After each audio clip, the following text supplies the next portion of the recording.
The next exercise that we'll be doing is the right-legged thrust. This thrust allows the athlete to build just onto the right leg. So now we'll thrust and build for a lot more explosiveness. The athlete wants to bring the leg at the same level as he would do running, same arm movements, same movements all the way through. But now the athlete wants to concentrate on just the right leg. So now that leaves the left leg for a dead movement. The left leg will just come and just be the balance and the support for all the way through. So my assistant Lengy will run that through right now.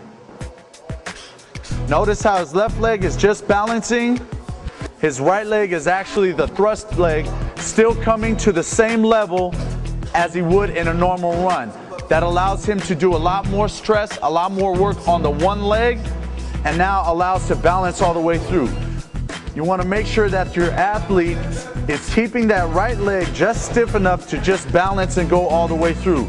You don't want your athlete to put too much onto the left, because then it's not working the leg as much as it should. Okay? You definitely want to make sure that your athlete is doing the thrust movement here with the right leg, bringing the right leg up all the way through. The left leg is now the balanced leg and then comes all the way down and here.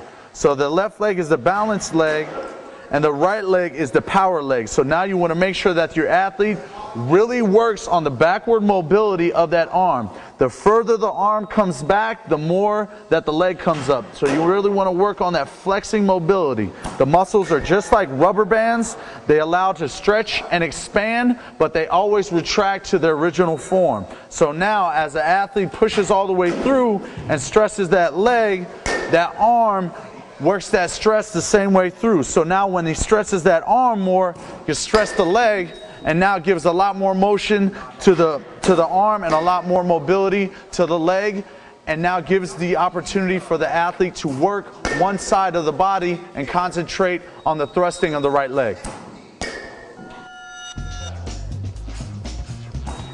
So now the right leg thrust is giving Lenny the opportunity to work on that right leg stride, really work on getting that knee up and driving it through the plane of the body. The plane of the body is right at the hip level.